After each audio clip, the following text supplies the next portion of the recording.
E é o Mas tema de hoje, galera. não é o tema de hoje, mas é um risco que está aí, né? Bom, vamos lá.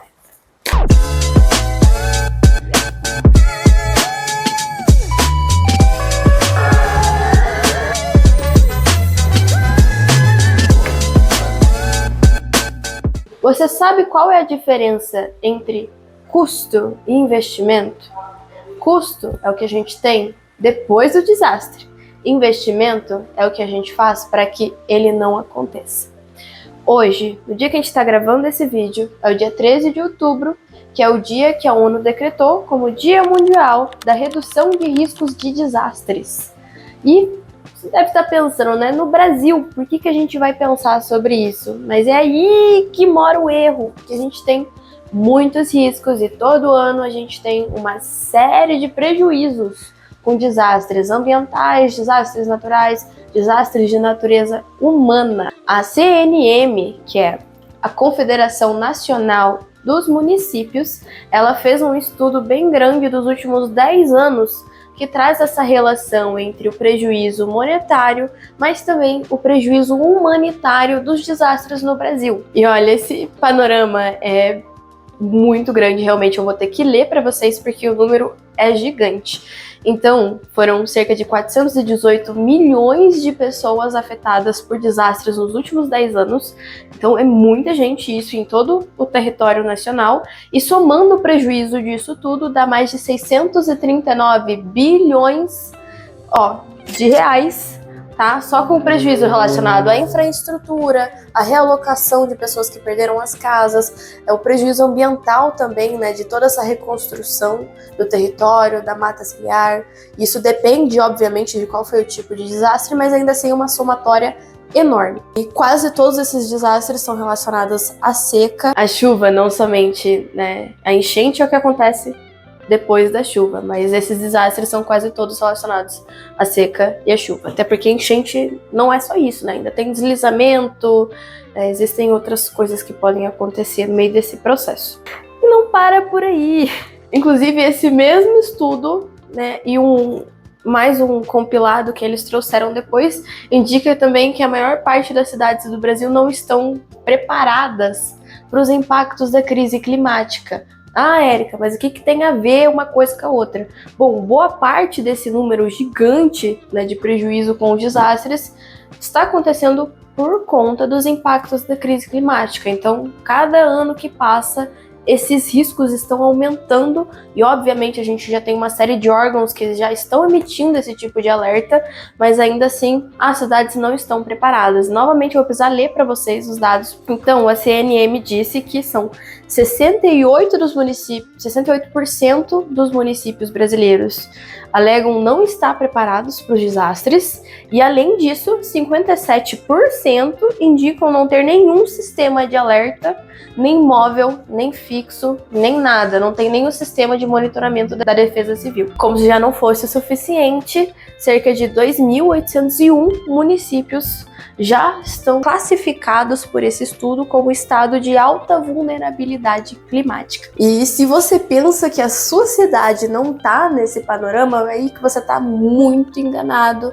porque esse estudo coloca praticamente todas as regiões do Brasil. Obviamente, principalmente a região do Sul, até porque a gente já viu os desastres que aconteceram ano passado lá no Rio Grande do Sul.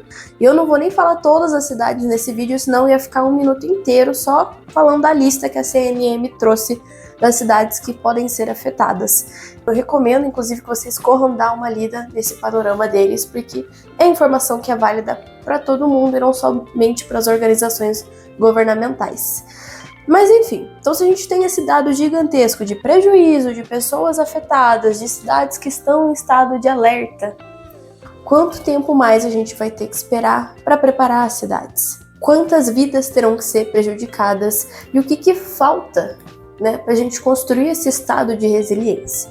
E se isso nunca nem passou pela sua cabeça, eu já vou facilitar o processo para você e a gente preparou aqui uma listinha de ações que podem ser feitas para evitar esses riscos, mitigar os efeitos da crise climática e preparar as cidades para tudo que está acontecendo. E vale lembrar também que todas essas informações que a gente vai passar agora foram tiradas do Guia 2025 da FNP. Então, se vocês quiserem ver ação por ação, tintim por tintim, a gente vai deixar linkado aqui embaixo para vocês darem um pulinho lá depois e ler tudo que esse guia, esse manual traz pra gente. Esse é um guia muito grande, então a gente vai dar uma resumida aqui para facilitar o processo. De início, o guia traz 3 fases que são importantes a gente ter. Então, número 1, a fase de preparação para o desastre. Então é durante esse momento que o município vai fazer o levantamento de riscos, né, o mapeamento de toda a região, cada área, cada ponto que pode de alguma forma oferecer um risco, e em cima disso a gente vai construir os planos. Então é o plano de ação, o plano de redução de riscos, o plano de mitigação de riscos, que é o que acontece depois que um desastre acontece. Então, número 2, a fase de recuperação. A fase de recuperação é basicamente o que tem que acontecer quando um desastre acontece. Obviamente, em alguns casos, a gente tem uma série de riscos que podem acontecer, como contaminação, falha em algumas estruturas, e para isso, o governo e o município têm que ter um plano de ação para evitar que isso se torne algo muito maior. Então, por isso que ele é o plano de recuperação. Então, o que a gente vai fazer para que a gente faça com que essa região não tenha esse risco tão grande, né, de se tornar algo que afete até outras regiões para além do que o município pode regir. E por fim, número 3, a fase de reconstrução. Eles chamam essa fase de reconstruir melhor. Inclusive está até entre aspas dentro do documento. Mas por que está entre aspas? Porque nessa fase, a gente pode fazer ela junto com a fase número 1 ou depois que um desastre acontece. Mas o ideal é que ela seja feita junto com a fase número 1, porque ela serve também como um plano de prevenção. Por que ela se chama reconstruir melhor? Porque a gente vai fazer com que a cidade se torne mais resiliente e mais sustentável. Então, nesse caso, a gente vai trabalhar com estruturas que ajudem de acordo com os riscos. Então, se o risco ali na sua cidade é relacionado à enchente, então a gente vai preparar e construir a cidade com vegetação natural, com parques de escoamento, com um sistema de drenagem mais eficiente. E por isso que a gente torna a cidade melhor. Porque ao invés da gente só maquiar o que aconteceu ali, a gente vai, de fato, fazer com que ela seja uma cidade mais sustentável mesmo, né? Então você se coloca nessa posição de cidade inteligente. Porque isso é bom para a cidade em si, mas também é bom para evitar que esses desastres aconteçam. Então, nesse caso, quando a gente junta essas 3 fases, além da gente preparar a cidade para esses desastres, a gente coloca ela como uma cidade modelo. E isso, obviamente, só traz vantagens, né? Convenhamos que acho que é uma série de vantagens. Mas tá, tudo que eu falei aqui acaba sendo numa escala muito macro. E eu acredito que para algumas pessoas isso possa parecer até um pouco abstrato. Então, o que a gente faz especificamente? Obviamente, um vídeo só não ia caber todas as ações que a gente pode ter. Mas, de acordo com esse documento, eu resolvi trazer aqui uns 3 pontos que são muito importantes, né? São 3 pontos muito importantes de contar. O primeiro deles, que inclusive a gente até citou na fase 1, é o mapeamento de riscos e construção de planos. Nessa fase, né, além de juntar ali a prefeitura, a gente vai fazer uma conexão com outros órgãos que possam construir esse mapeamento, porque obviamente, por mais que às vezes a gente saiba qual que é o risco que a gente enfrenta na cidade, principalmente quem é a população, comunidade que enfrenta isso de primeira mão, ainda assim a gente precisa fazer essa projeção futura. Então, para isso a gente precisa da Defesa Civil, precisa de órgãos de geoprocessamento, como o CEMADEM, que vai fazer esse mapeamento que vem de cima, que vem de baixo. Não, pode dar um oi. Dá um oi aqui. Vamos fazer esse Oi. Oi. E nessa fase, os planos específicos que vão ser construídos. Então, o primeiro deles é o mapeamento de risco, o plano de implementação de obras e serviços, porque é aí que a gente vai fazer a alocação de recursos, ver para que estrutura vai ter que ir cada aporte financeiro e o que exatamente a gente vai ter que construir na cidade para que ela mitigue esses riscos. O plano municipal de redução de riscos. Então é nessa hora que a gente vai ver com quem a gente vai ter que conversar, como vai ter que conversar, né? Ter esse processo de comunicação claro entre cada ponto de contato e também organizar, né, quem que vai fazer o que durante esses momentos. O plano de adaptação à mudança climática, porque além de mitigar os riscos, a gente também precisa preparar a cidade para essas mudanças que estão acontecendo. Então são ondas de calor, ondas, né, de período de umidade, de chuva, ventos fortes, chuvas torrenciais que acabam acarretando uma série de outros riscos para além do que a cidade já teria normalmente. Então, por isso que a gente precisa fazer essa projeção futura e ver o que pode ter de risco além disso na cidade. O segundo tópico que eu vou trazer aqui também são as medidas estruturais da cidade. Então, pensando nos desastres, a gente também precisa planejar algumas ações que ajudem a reduzir os riscos. Ah, mas eu já não falei isso no tópico 1? Sim, mas não é só planejar, é executar também. Então, é nesse momento que a gente vai ver, tá, qual que é a população mais vulnerável? Eles estão dentro dessa região de risco? O que a gente pode fazer com essas pessoas para evitar que elas sejam afetadas diretamente?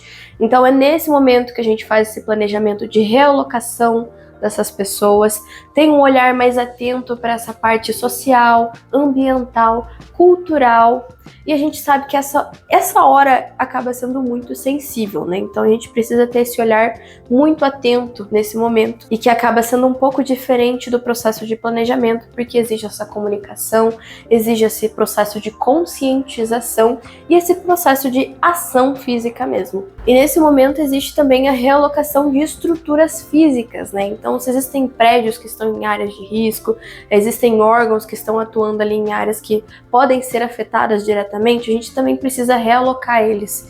Porque, por exemplo, igrejas, escolas, essas áreas acabam sendo abrigo durante alguns tipos de desastre. Então, se elas estão localizadas em região de risco, a gente acaba desamparando boa parte da população.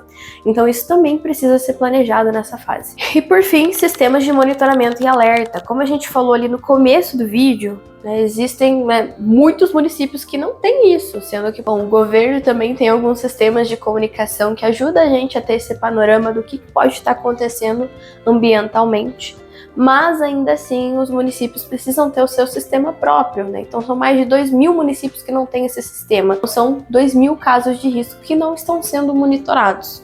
Então é importante que a gente tenha esse sistema de notificação, sistema de comunicação, sistema de alerta, tanto fixo quanto móvel, e ainda assim é um sistema de conscientização do próprio município com a comunidade. E essas são só algumas das ações que a gente pode ter para preparar a cidade. Como eu disse, se fosse para falar tudo, dava para fazer outro vídeo só das ações, mas hoje é só um panorama geral aqui entre nós, mas para abrir e expandir um pouco a mente sobre o que pode ser feito, o que você pode cobrar, né, das autoridades e o que você pode ir atrás, né? Então isso não é um risco cuja responsabilidade cabe somente às governanças. Isso cabe a gente também, como comunidade, como cidadão, e a nossa obrigação também está por dentro dos riscos que assolam a nossa cidade. E fica a reflexão também, né? Então, mesmo que você pense que trabalhar em cima desses riscos não seja algo que diz respeito diretamente a você, diz sim, diz a você, diz a mim, né? Diz respeito à sua família,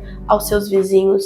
Então é importante que a gente sempre esteja informado que se um desastre desses acontece, é uma pessoa que a gente conhece que pode estar sendo prejudicada e, na pior das hipóteses, pode estar perdendo a vida. Então a gente não pode fingir que nada está acontecendo e não pode fingir que isso não diz respeito a nós. E a primeira forma da gente mudar isso é se conscientizando, é estudando, é indo atrás da nossa própria responsabilidade. Então não pague o preço pelo risco, invista em resiliência, invista em uma cidade mais inteligente, invista em uma comunidade mais conectada. Pense nisso. Bom, mas além disso que eu falei para vocês, além da crise climática, a gente tem outro risco que está invisível aos olhos da população brasileira, mas que afeta mais de 1 milhão de pessoas no Brasil. Pode afetar muita gente. Você sabe que risco é esse? Bom, nós preparamos outro vídeo que vai ser lançado ainda essa semana para vocês, mas vocês só vão ter acesso se vocês ativarem o sininho. Espero ver vocês nessa próxima ação. Um beijo e até logo. Era isso aí.